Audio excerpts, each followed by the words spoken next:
everybody. It's Eric from Aquanuga. Thanks for joining us today as we're going to take a look at the Typhoon Mini Aeration Kits.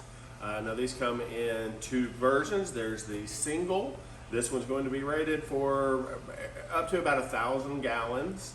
And then there's the double. This one is going to be rated for up to about 2,000 gallons worth of aeration.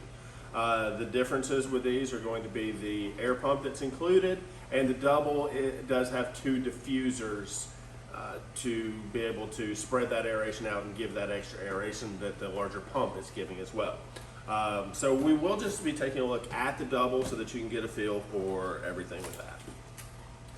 So as we take the product out of our box, we're going to have our instruction manual. Always want to take a good look at that. Next, we have our two 4-inch diffuser discs. In each one of these boxes, you'll find a little suction cup. This can be used for helping anchor the actual tubing so that it's not floating within the pond, anchoring it down to the bottom.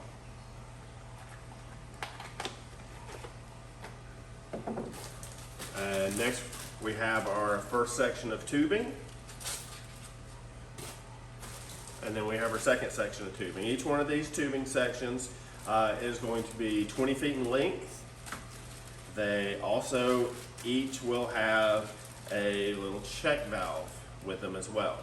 The check valve is going to be used if there's not enough elevation from water surface to where the pump is located. If you're putting it at least about a foot above water level, you won't need to use the check valve. But the check valve is going to help prevent water from siphoning back into the air pump itself, which could damage that. So the check valve is stamped on one side with out, the word out, and that's going to be pointed towards the air stone. So usually 6 inches or so from the air pump, cut into your tubing, put your check valve on, with the rest of the tubing running down to the actual air stone in the bottom of the pond. And then this is going to be the air pump itself. And again, we have our two outlets here, one for each of the 4-inch diffusers. And we're going to place this, again, at least slightly above water level, on a good sturdy flat surface outside of the water. It is weather resistant, but if you were able to protect that a little bit from the weather, just a little cover over it, something like that, that can extend the life. You don't want that to be something completely enclosed. It does need to be well ventilated so that it can get the air that it needs to inject into the bottom and making sure that it doesn't overheat. Once that's positioned where you want it to be, we'll take one end of our air hose that's included and slide that right over one of the air ports. Make sure it's good and snug.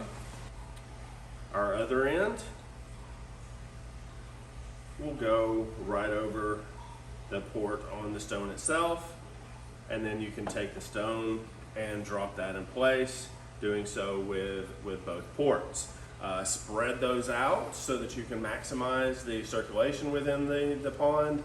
Maximize where that aeration is going to be put. It can help reduce dead zones. If you got an area of the water that's not being circulated very well, that's a good place to put one of the air stones into the deep zone, especially if you're only pulling surface water from a skimmer. Being able to put an air stone in the deep zone gets that water in circulation, in movement, so that it's not going to stagnate.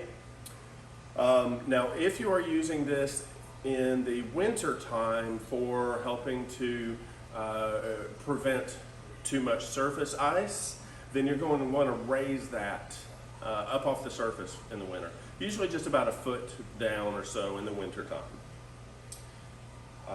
That covers the aeration kits, the Typhoon Aeration Kits. If you have any questions about that or anything else, we're always here to help. Please reach out. Thank you for watching. Hope you have a wonderful day.